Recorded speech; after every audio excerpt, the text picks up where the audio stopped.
Acid और base के बारे में बताऊंगा, उसके बाद एसिड रेन के बारे में बताऊंगा, उसके बाद इंडिकेटर्स के बारे में बताऊंगा। चलिए पहले एसिड और बेस जान ले। एसिड और बेस होता क्या है?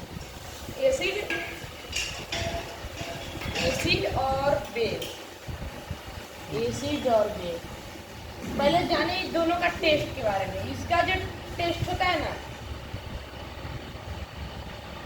टेस्ट इसका जो होता है सावर होता है और इसका टेस्ट बीटर होता है, कड़वा करेला जैसा।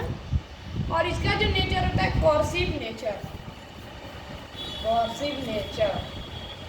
कंडक्ट इलेक्ट्रिसिटी,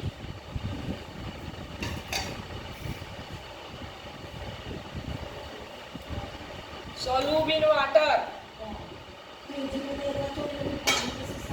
देखिए इसका जो टेस्ट होता है सावर होता है, इसका टेस्ट बिटर होता है। इसका जो नेचर होता है कॉर्सिव, इसका भी नेचर सेम कॉर्सिव होता है। सेम का मतलब देखिए मैंने कॉर्सिव नेचर का मतलब क्या होता है? Danger nature. इसका थोड़ा जो नेचर होता है डेंजर होता है, बेस का भी और एसिड का भी। कॉन्डक्ट इलेक्ट्रिसिटी सेम इसमें भी है, ये भी इलेक्ट्रिसिटी को कंडक्ट करता है, ये भी इलेक्ट्रिसिटी को कंडक्ट। सॉल्यूबल इन वाटर, मगर इसमें सॉल्यूबल इन वाटर का मतलब क्या हुआ? जो एसिड जो है वो पानी में सोलूब हो जाता है, माने घुल जाता है। मगर जो बेस है वो घुल भी सकता है और नहीं भी घुल सकता है। May not soluble in water. क्या मतलब हुआ? देखिए मे नॉट सोलूब इन वाटर का मतलब होता है कि वह पानी में घुल भी सकता है और नहीं भी घुल सकता है। जो बेस पानी में घुल जाते हैं उन सब्सटेंस को कहते हैं अल्कालाइन सॉल्यूशन। अब पढ़ते हैं एसिड रेन के बारे में, उनके डैमेज के बारे में। देखिए दोस्तों एसिड रेन क्या होता है? एसिड रेन किसको कहते हैं? देखिए एसिड रेन पहले इसके क्या क्या होता है मतलब देखिए CO2, SO2 और NO2। फार्मूला इसका नाम जानते हैं, carbon dioxide, sulphur dioxide, nitrogen dioxide. यह कहाँ से रिलीज होता है? यह रिलीज हमारे व्हीकल से और इंडस्ट्रीज से थ्रू निकलता है कार्बन डाइऑक्साइड, सल्फर डाइऑक्साइड और नाइट्रोजन डाइऑक्साइड। यह कहाँ जाके मिक्स कर जाता है? हमारे रेन वाटर में जाके मिक्स कर जाता है। और तीसरा स्टेप देखिए, रेन वाटर में मिलेगा, जब बारिश होगा तो क्या गिरेगा? HNO3,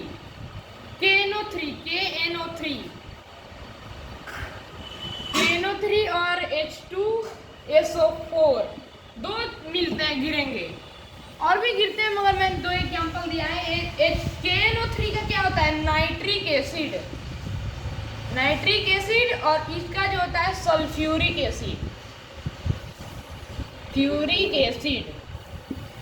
देखिए इसका स्टेप क्या है? CO2, H2, NO2 हमारे व्हीकल और इंडस्ट्री के थ्रू रिलीज हुआ, मिक्स हुआ हमारे रेन वाटर में। और KNO3 नाइट्रिक एसिड और H2SO4 सल्फ्यूरिक एसिड हमारे धरती पे गिरा, हमारे वस्तु पे गिरा। अब देखते हैं डैमेज इसके बारे में, इसे डैमेज है कि नहीं, माने खतरा है कि नहीं।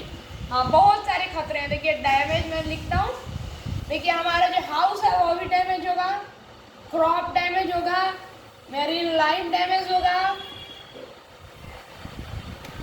मैरीन लाइफ, हिस्टोरिकल मूवमेंट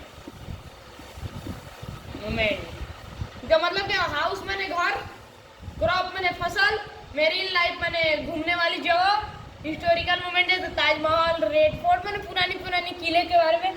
अब पढ़ेंगे इंडिकेटर उसको कहते हैं जो कोई भी वस्तु को ले ले, इस सब्सटेंस में एसिड है कि बेस है उसको पता करें किस तरह से। देखिए इंडिकेटर क्या होता है? इंडिकेट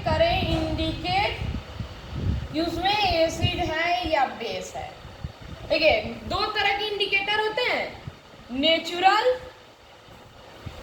और सिंथेटिक।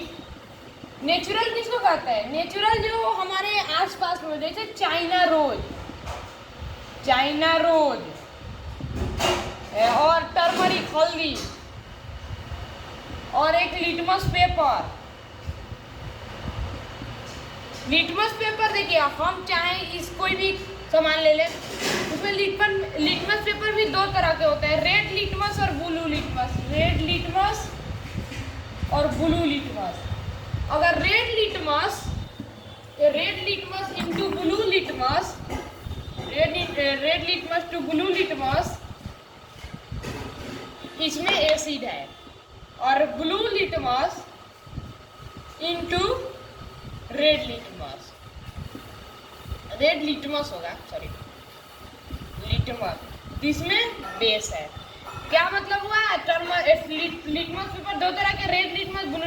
रेड लिटमस जो है वो अगर एसिड में जाते ब्लू रंग पकड़ लेता है, मगर ब्लू लिटमस जो है वो रेड बेस में जाते जाते रेड कलर पकड़ लेते हैं। अब देखते हैं सिंथेटिक इंडिकेटर के बारे में।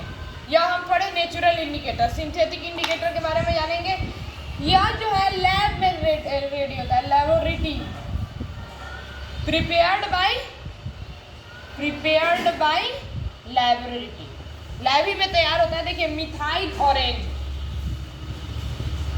मिथाइल ऑरेंज एसिड में अगर आप डालिएगा, और बेस दो तरह के होते हैं एसिड बेस। एसिड में डालिएगा तो कौन कलर उठा लेगा? रेड। और बेस में डालिएगा तो येलो। और इसमें दूसरा एग्जांपल है पेनोफेथलीन।